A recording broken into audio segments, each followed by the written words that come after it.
Chapter 3. The Days That Do Not Move. She never bent the world.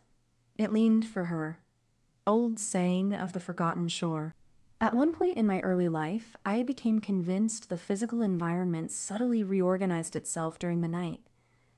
Not in my dreams, but in reality.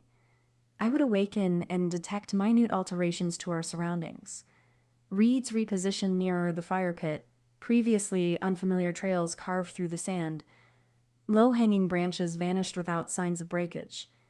These were not dramatic shifts, but quiet, deliberate rearrangements that evoked uncertainty, and an impulse to dismiss them. I never saw my mother orchestrate these changes. I never observed her physically engage with the landscape. Yet, the environment adapted around her. She always woke before I did. Before even the wind stirred or the light spread across the bay. Each morning, I would find her already active, kneeling beside the mast, or walking the perimeter of our small sanctuary, silent and composed. Her hair was often wet despite the absence of rain. The mast never grew. It neither decayed nor collapsed. It remained embedded in the earth, immovable, its base entrenched in sand like the preserved remnant of something sacred. It had roots, not like a living tree's, exploratory and grasping, but restrained, folded beneath me like dormant hands. Not alive, not dead, simply present, yet everything else subtly transformed around it, not chaotically, but with a fluid and responsive quality, like breath returning to a resting body.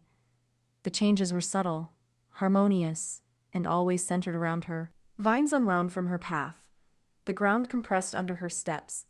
Fog lifted in her presence. Thickets parted without touch. I was more attuned to these phenomena when I was younger. Our entire world was confined to the bay. For years, I believed it to be the extent of existence. The shoreline, the mast, the surrounding rocks, the hollowed-out tree stump we used to dry fish. These formed the periphery of everything I understood. I once asked if we could travel beyond it. She glanced toward the cave and replied, "Not yet." Her tone was neither forbidding nor encouraging, simply final. I didn't ask again, not out of fear, but because she spoke with the authority of elemental law. The same way she told me not to drink seawater or to avoid blue flames. Not instructions, but fundamental truths. She, however, did leave. Occasionally, through the cave, she always returned, but altered. Her arms sometimes bore markings, scars both fresh and faded. Once, she came back with ash on her hands and a blackened tongue. Another time, she carried 3 feathers tied with string. She placed them beneath a stone without comment. She never explained any of it, and I never questioned her. But I remembered. The microcosm of the bay continued to shift in ways that seemed responsive to her presence. The water became clearer. Our skin retained less salt. The tide encroached farther but never disturbed our fire. On cloudy nights, the camp was dimly illuminated. Not by flame, but by a faint ambient glow. As for food, the fish we caught grew slower and larger. I never witnessed her hunting, yet she always returned with edible things. Dark-skinned roots with soft interiors, dried fruits with a natural sweetness, and once, a pouch of salt bound in leather. I asked her, quietly, if she had traded for it. She only smiled. That was the year I turned 10.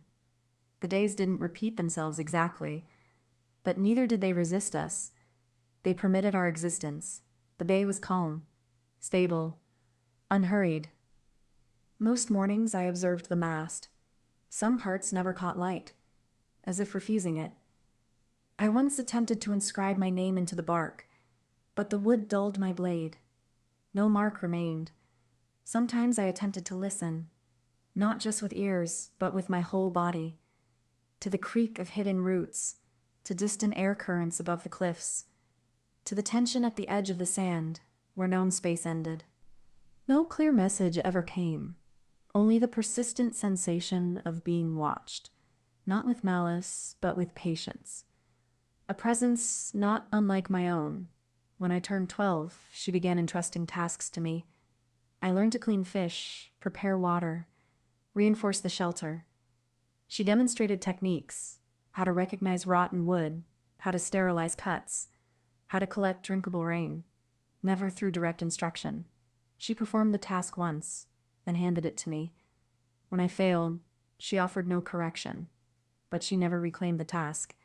I learned through observation and repetition. That sufficed. Occasionally, she would remain awake deep into the night, seated near the water, watching the cave. I joined her once or twice, thinking she might speak. She never did. Instead, she traced shapes into the sand, which the tide erased by morning.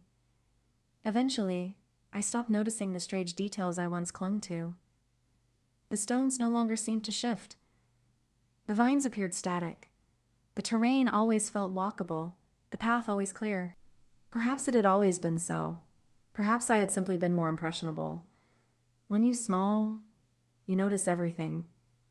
I told the mast one morning. But maybe when you grow up, you forget how to look. I turned 14 in silence.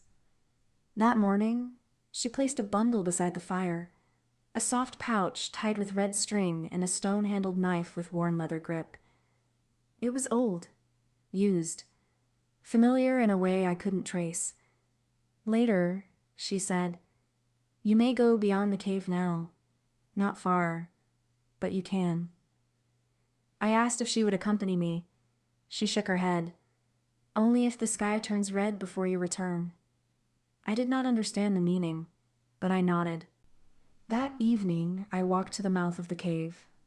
I did not enter. I stood at the threshold, where the air changed texture and taste. It was heavier, not unpleasant, but unfamiliar, like drawing breath in a new room. There were no voices, no visible movement, no light. Only my breath and the intensified rhythm of my own heartbeat. I did not proceed further. Not yet. I sat there for a long time, the knife resting in my lap, eyes on the unmoving shadows. And for the first time, I did not feel simply young.